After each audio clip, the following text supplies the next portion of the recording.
Welcome to the deep dive.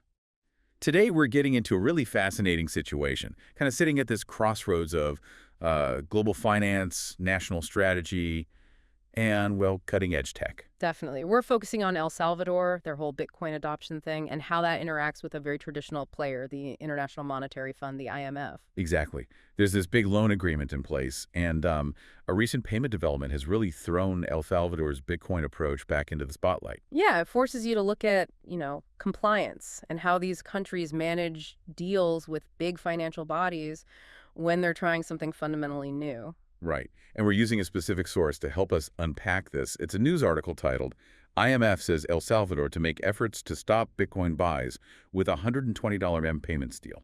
So our mission here is to really dig into the details of that recent IMF agreement, what strings are attached regarding Bitcoin specifically, and then look at how El Salvador's latest actions, as reported, seem to fit, or maybe don't quite fit with those conditions, according to the source anyway.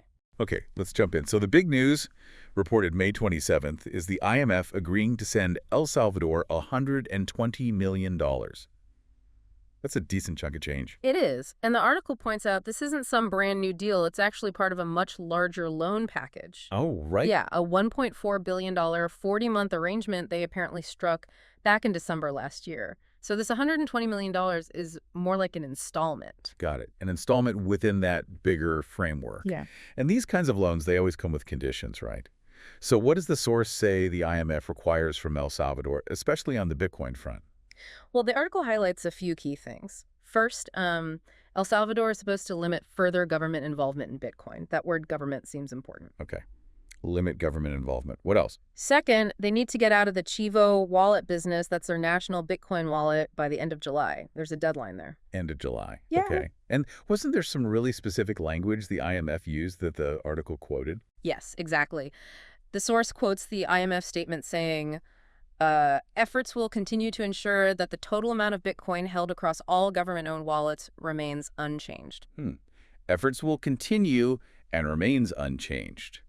That sounds carefully worded, but pretty clear. It does. It implies an expectation of stability in those specific government holdings. And the source also mentioned, didn't it, that the IMF had sort of said something similar before, back in March. Yeah, the report notes that on March 3rd, the IMF reiterated its stance, basically asking El Salvador to stop piling up Bitcoin and, avoid related activities. Okay, so the IMF position seems pretty consistent.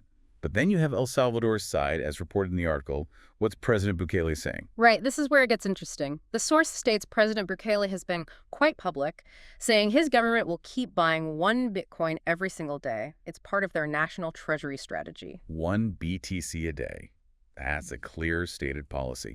And did the article mention any actions following this latest IMF announcement? It did. Apparently, very shortly after the IMF's May 27th news about the payment and the conditions, El Salvador's official Bitcoin office posted publicly that, yep, the country had bought more Bitcoin again. Wow. Okay. So almost immediate action reported. Yep. Does the source give specifics on these purchases or their total holdings? Yeah, it points to the official Bitcoin tracker run by that same Bitcoin office showing accumulation is ongoing. The article specifically says 30 BTC were added in the last 30 days, apparently through this office. 30 Bitcoin in 30 days. So sticking to that one-a-day plan, it seems, and the total. The current reported reserve, according to the source citing the tracker, is 6,190.1 feet BTC. 6,190 Bitcoin. That's not insignificant. Not at all. And adding another layer, the source brings up a report from the week before where Bukele apparently revealed their Bitcoin treasury was sitting on an unrealized profit of $386 million. $386 million profit. Wow. Yeah, representing 132% gain on what they put in. You can see how seeing numbers like that might strengthen their resolve to stick with the strategy. Absolutely. It adds a strong financial incentive angle to the whole compliance question. So let's just state the obvious tension here. The IMF says government holdings should remain unchanged. The report says El Salvador, via a government office, keeps buying, following a public one-a-day goal. How does the source try to make sense of this apparent contradiction? That's the core puzzle. The article offers a couple of perspectives. First, it mentions that back in April, an IMF director, Rodrigo Valdez, actually said El Salvador was complying with the performance criteria at that point. Okay, wait. So the IMF itself, or at least one of its directors, said they were complying back in April, even though this buying strategy was already known. That's what the source reports him saying, which makes you wonder how. Exactly. How is that possible? Does the article offer any theories? It does. It includes a suggestion from someone named Andy Leon, described as an author and blockchain advisor. Leon apparently suggested that El Salvador might be able to achieve technical compliance. Technical compliance. Okay, what does that mean in this context? The idea proposed, according to the source, is that they could buy Bitcoin using entities that aren't technically part of the government or aren't holding the Bitcoin in those specific government-owned wallets the IMF mentioned. Ah, I see. So the nation might still be accumulating Bitcoin overall, but maybe it's held by, I don't know, state-owned enterprises or some other structure that falls outside the strict definition of government-owned wallets used in the IMF agreement. Precisely. It's a potential interpretation, a way to perhaps meet the letter of the IMF condition, keeping those specific government wallet balances unchanged while still pursuing the broader strategy of increasing national Bitcoin exposure. It highlights how complex these agreements can get with new kinds of assets. It really does. Okay, so let's recap the core tension our source lays out. You've got the IMF dispersing funds from a large loan with conditions aimed at limiting government Bitcoin activity and keeping government holdings flat. Right. They use that phrase, make efforts towards that goal. And then, boom, right after the announcement, you get reports of continued buying via the government's Bitcoin office, aligning with a stated daily purchase plan. They're holding over 6,000 BTC, reportedly with a massive unrealized gain. It's quite the dynamic. And the key numbers from the source really paint the picture.